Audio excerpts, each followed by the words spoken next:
आज हम बात करने वाले हैं जियोनी फ़ोन की, जो इंडिया में आके इंडिया की नंबर 1 कंपनी बन गई। फिर ऐसा क्या हुआ जो जियोनी ने इंडिया में फ़ोन ही बनाना बंद कर दिया, और क्यों आलिया भट्ट, विराट कोहली जैसे लोगों ने जियोनी को नहीं बचा पाया।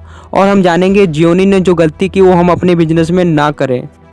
जियोनी एक चाइनीज़ कंपनी थी। इसकी शुरुआत 2002 में ली लियोंग ने की थी। जियोनी के इतने फ़ोन अच्छे हुआ करते थे कि अमेरिका की कंपनी रीब्रांड करके अपने नाम से सेल किया करती थी। आप लोगों को ये भी जान के हैरानी होगी कि 2016 में चाइना की छठी सबसे बड़ी कंपनी थी जियोनी। बात करते हैं सबसे पहले जियोनी इंडिया के बारे में। जियोनी एक पहली ऐसी कंपनी थी जो इंडिया में फ़ोन सेल किया करती थी विद चाइना से, और ये जियोनी की टक्कर में और कोई था भी नहीं कंपटीशन में। जियोनी के फ़ोन इतने वैल्यू फॉर मनी हुआ करते थे, इतने अच्छे हुआ करते थे, हर किसी के पास जियोनी के फ़ोन ही नज़र आते थे। और जिन्होंने कुछ ही समय बाद ब्रांड एम्बेसडर आलिया भट्ट, विराट कोहली जैसे बना लिया, और उसकी जियोनी की डिमांड बढ़ने लगी। हर मार्केट में जियोनी के ही फ़ोन नज़र आते थे। और यही सब देखते हुए चाइनीज़ की और बाकी कंपनी वीवो, ओप्पो भी इंडिया आने लगी, जो value for money phone provide करवाने लगी। यहीं से शुरू हुई जियोनी की दिक्कतें। जब वीवो, ओप्पो इंडिया में आ गए तो वो भी value for money phone provide करवाने लगे, जो जियोनी ने इनके सामने बीट नहीं कर पाया। जो value for money Vivo, Oppo भी सेल कर देते तो जियोनी के फ़ोन धीरे धीरे बिकने कम हो गए। और जो जियोनी थी उन्होंने कुछ इम्प्रूव नहीं किया अपने फ़ोनों में। जो वीवो, ओप्पो थे उन्होंने बैटरी, कैमरे पे फोकस किया, लोगों को दिखाया कि मेरे पास ये है। पर यही सब दिक्कतें देखते देखते हुए 2018 में जियोनी ने इंडिया का ऑपरेशन कार्बन मोबाइल को 250 करोड़ में बेच दिया, जो उनके सामने बीट नहीं कर पाए ओप्पो, वीवो के सामने। हम बात करते हैं इतनी बुरी हालत कैसे हुई जियोनी की। नंबर 1, जियोनी ने हमेशा प्रॉफिट पे फोकस नहीं किया। जियोनी ने हमेशा अपने मार्केट शेयर पे फोकस किया। उसने हमेशा मार्केट शेयर बढ़ाने को सोचे। अगर आपके पास मार्केट शेयर बहुत बड़ा होगा, अगर आपका प्रॉफिट नहीं है तो कुछ नहीं है।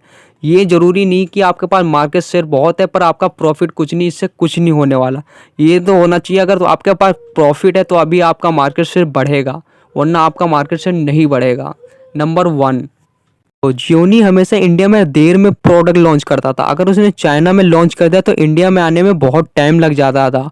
और जो बाकी कंपनियां थी, वीवो, ओप्पो, वो अगर हर महीने कुछ ना कुछ नया प्रोडक्ट लॉन्च करती थी, अगर इसी तरह लॉन्च करती थी और उनकी जो मार्केट थी ना, वो देखती थी हाँ इनके में नई चीज़ आ रही है। और जो जियोनी थी वो हमेशा ऐसा करती ही नहीं थी। जियोनी के हमेशा फ़ोन लेट आया करते थे, और तो इसने कुछ नया दिखाने की कोशिश नहीं किया।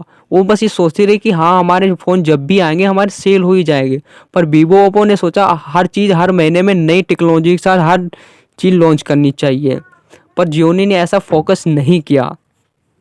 अब बारी आती है सबसे बड़ी गलती की, जो जियोनी को नहीं करना चाहिए था किसी भी हालत में। जियोनी ने हमेशा पैसों का मिसयूज किया, और 1600 साल पुरानी कंपनी इंडिया में आकर नंबर 1 बन गई और पॉपुलर हो गई, और इंडिया का सबसे बड़ा मार्केट शेयर कैप्चर कर लिया। पर कुछ लोगों की गलत हरकतों की वजह से कंपनी की बहुत बुरी हालत हो गई। कंपनी के founder and CEO Lee Leong ने कंपनी का पैसा अपने पर्सनल काम के लिए यूज किया। यहाँ तक कि ये ली लियोंग ने 1600 करोड़ रुपए सिर्फ जुए में हार गए, और यहाँ तक कि $2.5 बिलियन कंपनी कर्जे में चली गई। और यहाँ तक कि ये भी कंपनी के सप्लायरों ने इन पे केस कर दिया। और ये भी जो कंपनी के सीईओ हैं ली लियोंग ने इनके 41 स्टेक जो चाइना की सरकार है उन्होंने फ्रीज कर दिया है, और कंपनी ने अपने आप को बैंकरप्ट साबित कर दिया है। आज के लिए वीडियो में बस इतना ही। अगर आप चैनल पर नए हैं तो चैनल को सब्सक्राइब कर लेना, बेल आइकन को प्रेस कर देना, और इसी तरह की वीडियो देखने के लिए जुड़े रहो।